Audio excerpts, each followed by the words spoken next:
Hi everyone, this is Teresa from Base 10 Montessori, and today we are going to do a lesson on the back stitch. This is lesson number 2 in our embroidery series.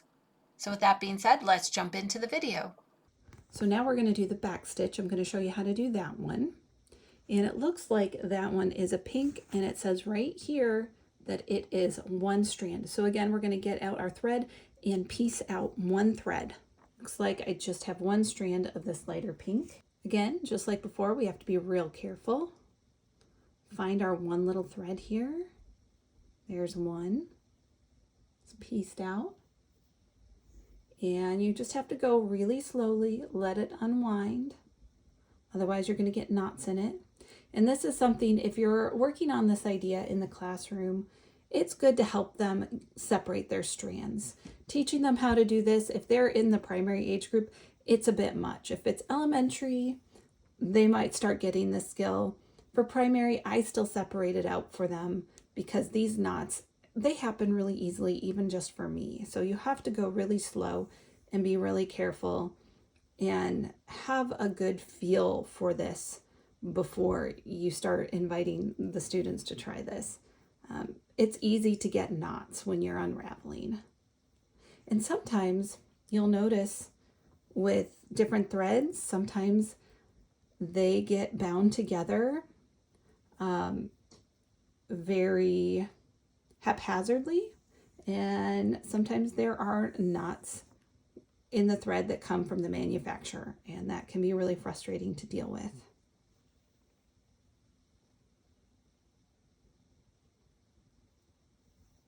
Okay, set the extra pink aside. Let's thread our needle, and then I'll show you what the instructions look like for the back stitch.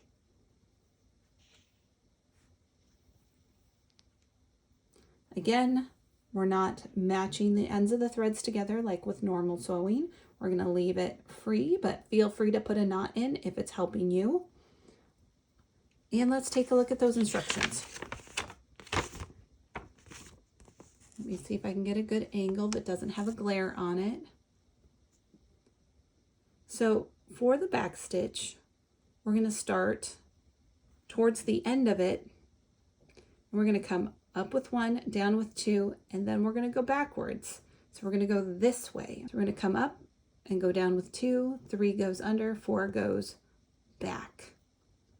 If that made absolutely no sense, let me show you what that looks like. So we're going to start with this second to the last circle right here.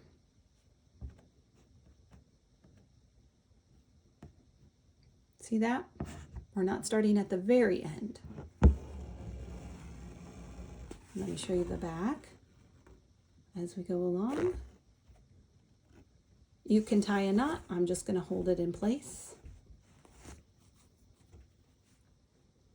Now, we started here. Two is going to go right here. So up with one, down with two. So we move forward with two, but then we're going to go backwards.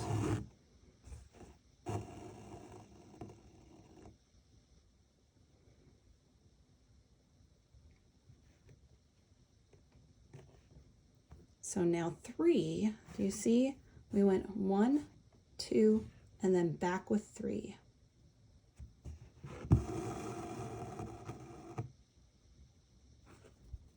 We got a little knot on the back. Like I said, that's what happens a lot if you have these single threads. They do knot up really quickly. It doesn't do quite so bad when you have more than one thread. That's why I'm not loving this single thread to start with. I actually think that might be harder.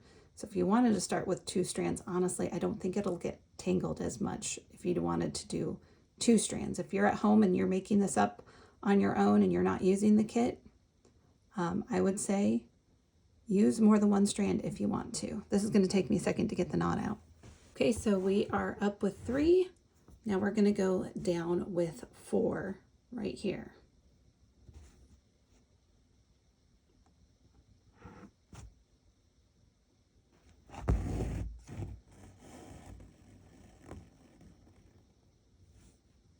So we went up with one, down with two, And then we went backwards, went up with 3, down with 4. And now we're going to keep moving backwards to the next one.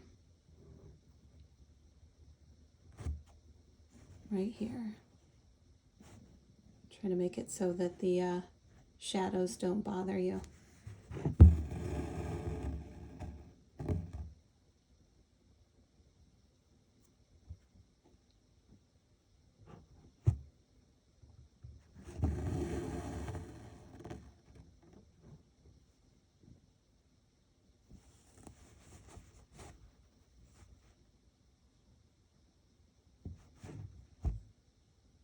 Right here.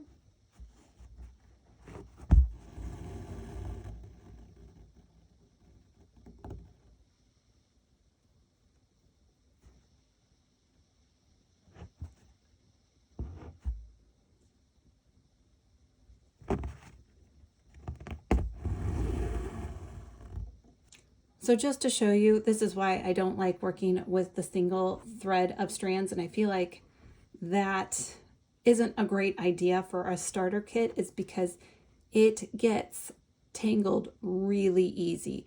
You won't get these kind of tangles as much with multiple threads. And so one of the things I'm a little bit annoyed with this pattern, with this instruction, is the single strands. Yet it looks like they give you plenty of threads.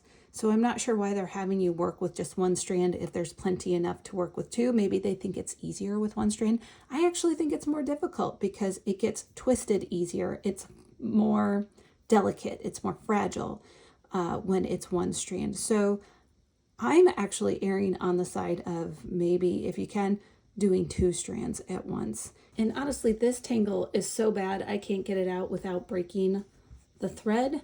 One of the other things you can do to keep from getting tangles is to make your thread shorter. You don't need to work with this long of a strand for this short of a project.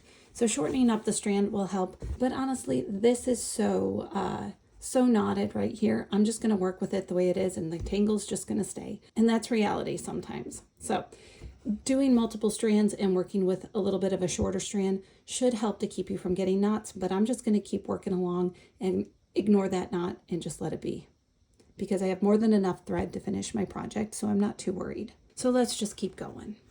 Right here. And we're going to move to the next one right there.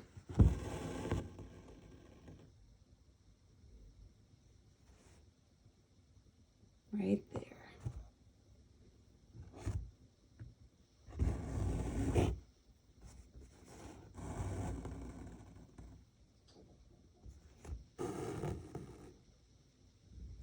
And last one.